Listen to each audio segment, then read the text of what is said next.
ایک مرتبہ اللہ پاک کے پیارے نبی حضرت موسیٰ علیہ نبینا علیہ الصلوۃ والسلام نے اللہ کی بارگاہ میں عرض کی کہ مولا میں ایسی عبادت کرنا چاہتا ہوں جس میں مجھے مشقت اٹھانی پڑے، مجھے تکلیف اٹھانی پڑے۔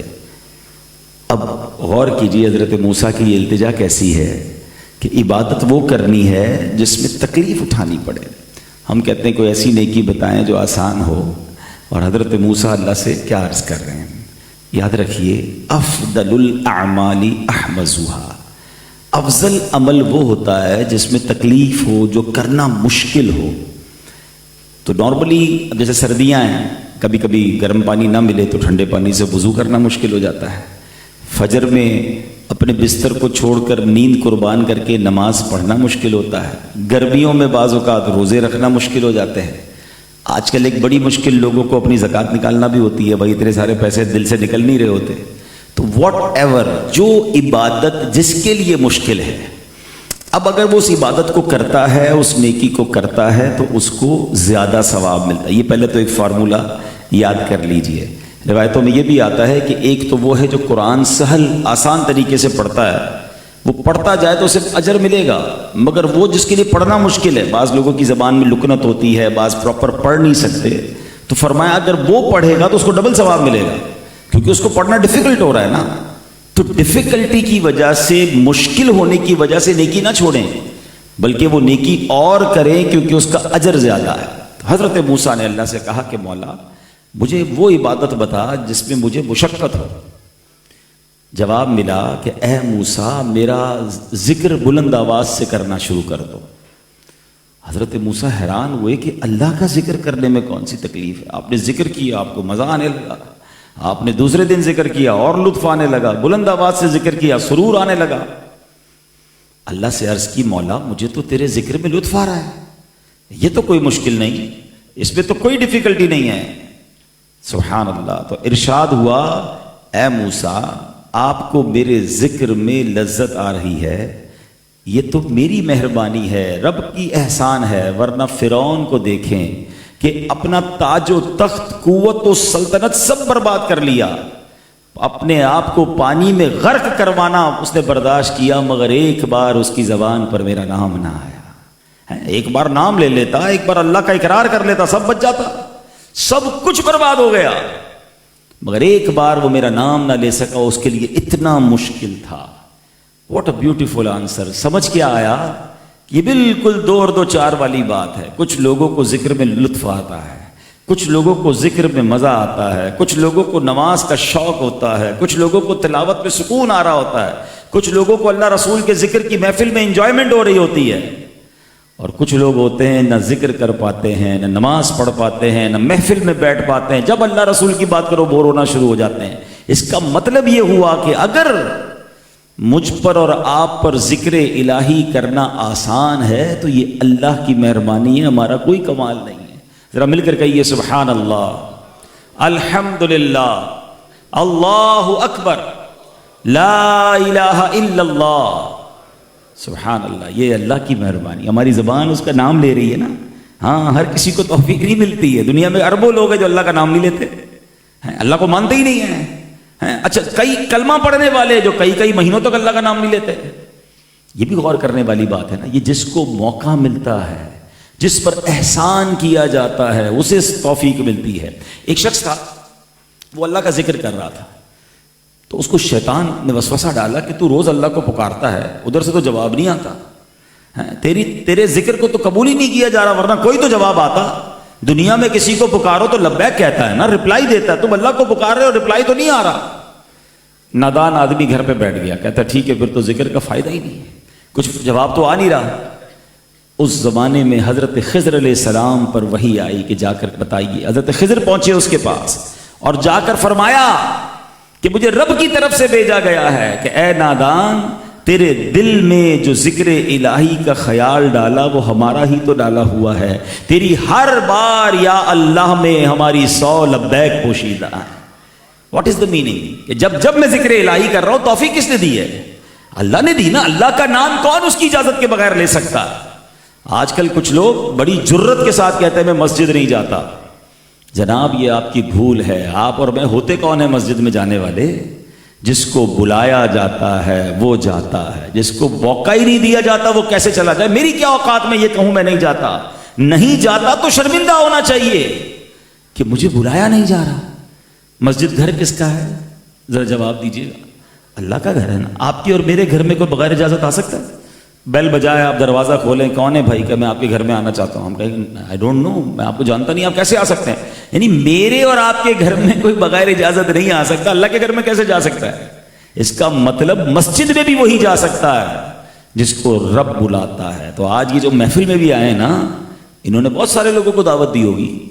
ہو سکتا ہے ان کے ولیمے میں، ان کی شادی میں زیادہ لوگ آ جائیں، محفل میں چند لوگ آئیں. کیوں؟ جس کو بلایا گیا ہے، جس کو شہادت دی گئی ہے، جس کو چنا گیا ہے، وہی آ سکتا ہے. محبوب کی محفل کو محبوب سجاتے ہیں، آتے ہیں وہی جن کو سرکار بلاتے ہیں. یہ اللہ رسول کی طرف سے عطا ہوتی ہے، اس کے بغیر یہ نہیں ہو سکتا.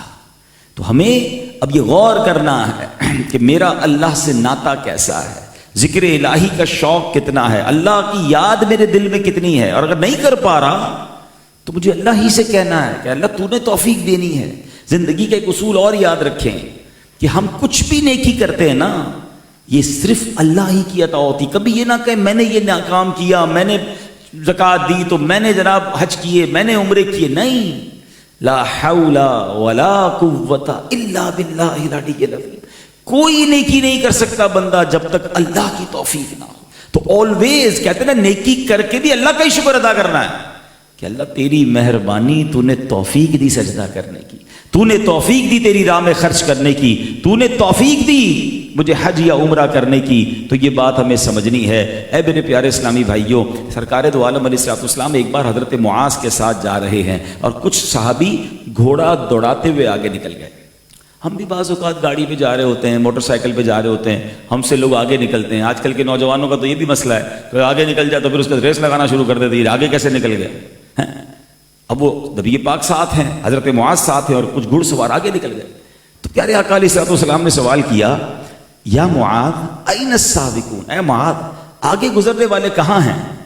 تو کہتے ہیں حضور کچھ صحابہ آگے نکل گئے، کچھ پیچھے ہیں. نبی پاک نے کتنی پیاری اگزامپل دی. فرمایا یا معاذ ان السابقین الذین یستہزئون یستہترون بذکر اللہ. اے معاذ حقیقت میں آگے گزر جانے والے تو وہ ہیں جو ذکر اللہ کا بہت شوق رکھتے ہیں. اصل آگے وہ نکل گئے. ہم سمجھتے ہیں یار اس کے 2 بنگلے ہو گئے تو وہ آگے نکل گیا، اس کی 4 گاڑیاں ہو گئی وہ آگے نکل گیا، اس کو جناب فلاں ملک کا ویزا مل گیا وہ آگے نکل گیا. آج کل کے نوجوان تو سوشل میڈیا سے چیک کر رہے ہوتے ہیں کس کے فالوور آگے بڑھ گئے تو وہ آگے نکل گئے. نہیں، آقا فرماتے آگے وہ نکلا جس کو ذکر الہی کا شوق ہے. اور آج ہماری زبان پر، یعنی one of the most easiest good deed, اگر میں آپ سے کہوں کہ سب سے آسان نیکی اگر کوئی اللہ نے ہمیں عطا فرمائی ہے نا تو اللہ اور اس کے رسول کا ذکر ہے. بیٹھے بیٹھے کرتے رہیں اور نیکیوں کا کاؤنٹر چلتا جاتا ہے. پھر ذرا کہیے سبحان اللہ، الحمدللہ، اللہ اکبر، لا الہ الا اللہ. اب مجھے بتائیے کتنی دیر لگی؟ 1 منٹ بھی پورا نہیں لگا.